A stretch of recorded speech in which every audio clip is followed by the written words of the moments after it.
Sefer, de libros y autores.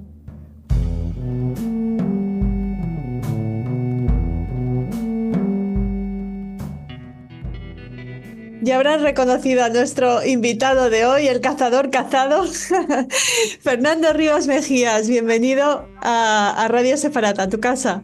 Muchísimas gracias, Raquel. Gracias, Radio Sefarat. Bueno, ya saben que Fernando Rivas Mejías es el conductor de programas como Cánticas de Sefarat, Legados de Sefarat, aquí en Radio Sefarat. Es especialista en judaísmo, es doctor en teología y el autor de este libro, El sexo en la Biblia, que ya solo el título, ya Fernando, ya despierta muchísimo interés. ¿Qué pretendías con este, o qué era lo que buscabas contarnos con este El sexo en la Biblia, que ya va por su segunda edición? Sí, en realidad el objetivo de este libro no es escandalizar, aunque obviamente estamos develando muchos temas que son tabú incluso el día de hoy. La idea es plantear la sexualidad y la espiritualidad como regalos del Altísimo de Dios para vivir en equilibrio. Y también destacar que a lo largo de los episodios bíblicos, el elemento de la sexualidad y por ende del sexo juega un papel determinante inclusive para la misión y la consecución de lo que va a ser la constitución del pueblo de Israel. También sostienes en el libro, se puede interpretar que la sexualidad colabora en el Tikkun Olam, ¿no? De alguna manera. Exactamente, de hecho, la idea también no es quedarnos en el texto bíblico como tal, sino llevarlo a los tiempos modernos, aprender de esos personajes bíblicos que no eran seres divinos, muy lejos de un estado de divinidad, pero que lograron sus propósitos con todas sus deficiencias, con todas sus caídas, y lograron construir una nación. Ahora, ¿qué podemos hacer hoy en día ante tanta hipersexualidad, pornografía, a veces un erotismo desbordado? Y por otra parte, unas corrientes que ante esto van por lo contrario, por cerrarse, por no hablar de esos temas. El planteamiento es educar desde el hogar a los más pequeños y ver el sexo como una parte fundamental en la vida. No pretendo hacer de esto un libro ni demostrar que la Biblia sea un manual de sexología, nada que ver, pero sí demostrar a través de muchos personajes que son fundamentales el rol de la sexualidad, del amor en el matrimonio, siempre hablando dentro de un entorno incluso del matrimonio, pero donde nos vamos a encontrar temas tabú incluso, como son hoy onanismo, homosexualidad, prostitución, etc. Entonces, esa es parte, pues, de lo que yo he querido, no quedarme en la exégesis, sino cómo plantearlo hermenéuticamente, es decir, en nuestros tiempos modernos, en Barcelona, en Madrid, en Caracas, en Nueva York. Y sin juzgarlo desde nuestra contemporaneidad, ¿no? Exactamente, sí. Fernando, hablábamos de sexualidad. ¿Qué conexión tiene la sexualidad con la espiritualidad? La conexión, bueno, parte desde el mismo hecho del primer mandato bíblico que vemos en Bereshit, multiplicar. Es decir, ya, si es por eso, el primer mandamiento, la primera mitzvah, es multiplicarnos. ¿Y cómo nos multiplicamos? A través del encuentro del varón, de la hembra y del acto sexual. Pero para eso debemos construir, para eso debemos educarnos. ¿Por qué? Porque no podemos caer en el hecho de ser animales. Yo digo claramente en el libro de que somos seres espirituales, pero también somos cuerpo y espíritu unido. Al contrario de lo que mucha gente ha pretendido, separar cuerpo y espíritu o alma, ambos están integrados y lo vemos perfectamente en un poema de erotismo magno como el Shir HaShirim o el Cantar de los Cantares, donde el erotismo, la sexualidad, el amor, el gustarse de una pareja está allí como parte de una obra, como parte de un mandamiento que agrada a Dios, y eso es lo más importante, y nos agrada a nosotros. Es decir, separar esa etiqueta de pecado, de malo, de no hablemos, sino simplemente darle el nombre que es. Podemos usar las alegorías, obviamente. En la Biblia se habla mucho de alegorías en Cantar de los Cantares. Por ejemplo, los miembros, los órganos sexuales tienen nombres de frutas, como por ejemplo dátiles, o los senos de una mujer se comparan con los de una gacela, como gacela que corre en la pradera. Entonces, vean ustedes que incluso los textos bíblicos nos hablan con poesía, no con ese lenguaje tampoco tan fuerte, pero dejando la evidencia de lo que es. Es decir, podemos llamar a las cosas por su nombre, al órgano sexual como pene, o podemos también usar alegorías de manera de hacer del amor también una parte hermosa. Lo que sí tampoco es caer en el disfraz. Por ejemplo, si yo tengo un niño, no digas eso. Ya en el momento que yo digo, no diga eso, diga el pajarito, ya estoy cuestionando, ya estoy inculcando al niño de que la palabra por sí de eso es mala y que debes llamarla de otra forma. Entonces, el problema es que es un tema que parte del hogar, que parte de la educación. Fernando, y me imagino que también lo que nos llega a pensar o conectar sexo con pecado tiene que ver más con la interpretación que eh, con la propia Biblia, con la propia Torá, ¿no?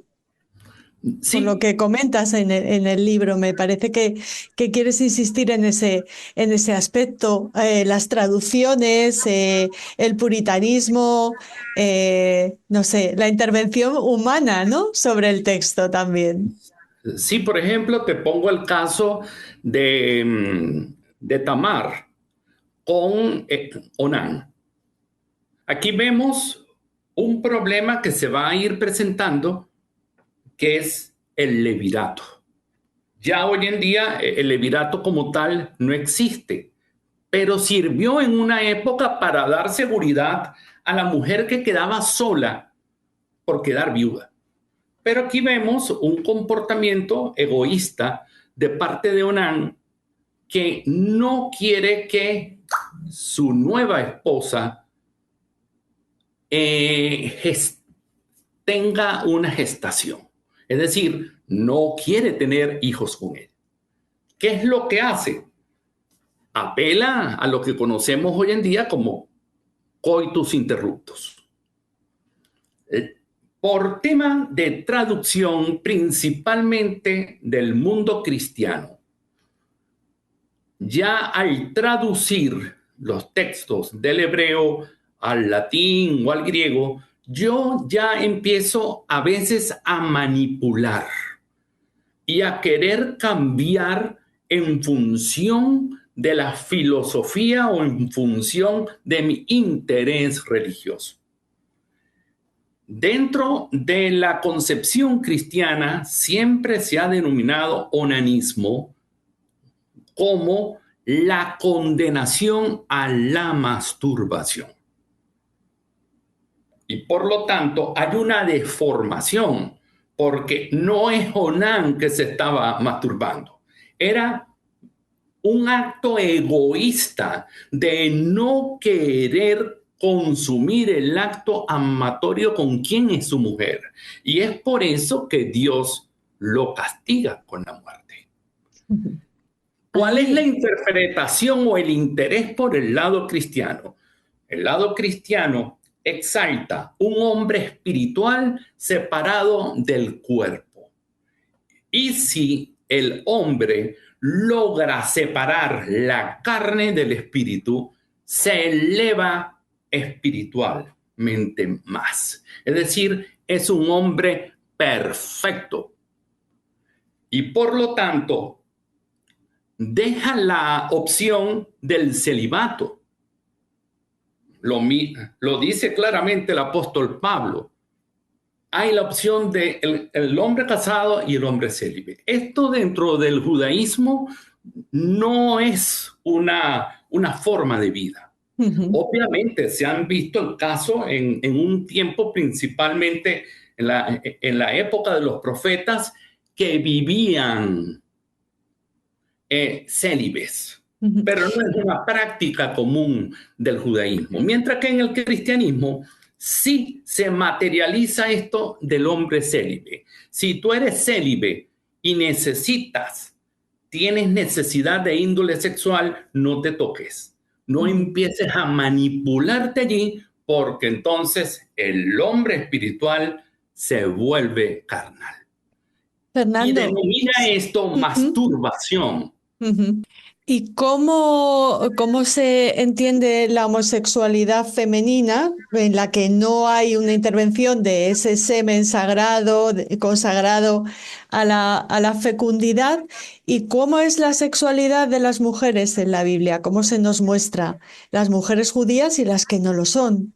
Bueno, el punto es bien interesante, porque aunque en Vaikra sí vemos una referencia a un cuestionamiento del hombre homosexual, en la Torá en ningún momento se menciona y por lo tanto se cuestiona la homosexualidad entre mujeres.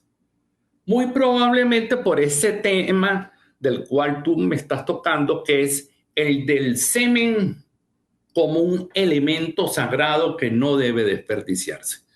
Por lo tanto, el tema de la homosexualidad entre mujeres, tanto exegéticamente como hermenéuticamente hablando, no está cuestionado. Con respecto al tema de las mujeres, nos vamos a encontrar con que las principales promotoras y defensoras del pueblo de Israel van a ser mujeres extranjeras. Tenemos los casos de Esther, tenemos el caso de Ruth, tenemos el caso de Tamar, de Rahab, que es una prostituta. Y vamos a ver cómo incluso la sensualidad, la invitación al encuentro sexual de estas mujeres hacia el hombre logra materializar muchos propósitos que a la final van a ser bendecidos o se van a traducir en bendiciones. Está el caso, por ejemplo, de Tamar, que tuvo que, pelear para exigir lo que a ella le correspondía, incluso ante Judá y su comunidad, dejarlo prácticamente que al descubierto. Vemos ese caso. También tenemos el caso de Rahab, como mencioné, quien fue una soldada prácticamente del pueblo de Israel. Y muchos casos que yo menciono que van a darle la razón a por qué la mujer apeló a esta herramienta tan valiosa que pone incluso a reyes a sus pies. Fernando, ¿has buscado ser más onírico, más poético o más explícito al escribir este libro? Ambas cosas. Sí, yo creo que hablar de este tipo de cosas hay que hablarlo también a veces con un lenguaje, porque si no, podemos caer dentro de algunas comunidades o dentro de algunas visiones un poquito fuerte. Sin embargo, yo confieso que este libro no está dirigido a personas fundamentalistas, religiosas, ni personas que se consideran como lo que llaman también santurronas o mojigatos. Porque posiblemente al empezar a indagar el texto, se va a conseguir con algunas cosas que culturalmente le van a chocar. Entonces, yo sí considero que es un libro indicado para personas modernas que ven la sexualidad, desde luego, con una visión amplia, para psicólogos, que muchas veces el psicólogo tiene que tratar el tema de la sexualidad en un paciente o en una terapia y se consigue con que están los valores religiosos que obstaculizan. Entonces, una forma que el terapeuta también tiene aquí para poder ayudar. Y desde luego, pues en todas las personas que son estudiosas de las Sagradas Escrituras y que la quieren aplicar dentro de los tiempos modernos, bienvenido a este libro. Bueno, de este libro ha dicho Rav Andy Faur, y permítanme que lo lea. Dice el Rav: el gran mérito de la propuesta de Fernando Rivas Mejías es su capacidad para aplicar una mirada crítica, histórica y desprejuiciada a pasajes bíblicos que Occidente ha leído durante siglos bajo el sesgo del prejuicio puritano o la alegoría evasiva. En forma inteligente y sofisticada, Rivas no pretende juzgar la moral de la antigüedad con los ojos del siglo XXI. En su lugar, realiza un análisis de arqueología cultural para reconstruir el contexto religioso, ritual y espiritual mediterráneo original en el cual se concibieron los textos. De todo eso hemos hablado un poquito con nuestro querido colaborador. Dinos, Fernando, cómo podemos hacernos con el sexo en la Biblia. Sí, el libro lo pueden conseguir en formato físico en el Ecuador. Está a la venta en la librería de la editorial Monocomic, con la cual yo trabajo como autor, pero también lo pueden conseguir internacionalmente a través de Hotmart como libro digital. Muy bien. Comprar en Hotmart es muy fácil, es mucho más fácil que Amazon incluso. Vale, les pondremos el link de todas formas para que puedan acceder directamente. Y antes de despedirnos, ¿cuál es tu pasaje sexual preferido de la Biblia, Fernando? Bueno, sin lugar a dudas, varios versos del Shira Shirin.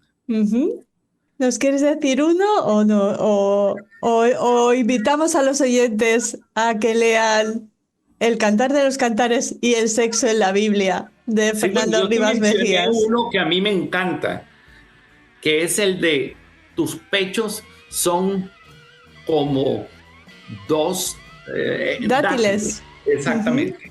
Igual que esa metáfora de comparar el cuerpo de la mujer con una palmira. O los senos con las gacelas, ¿no? Con las gacelas, exactamente. Me parece, en verdad, algo hermoso y que no debería perderse. Pues te agradecemos muchísimo, Fernando, que nos hayas presentado el sexo en la Biblia, que nos va a ayudar tanto a acercarnos a este texto, muy espiritual, por supuesto, pero también muy humano. Gracias. Muchísimas gracias, Raquel, y a toda Radio Sefarat. Gracias.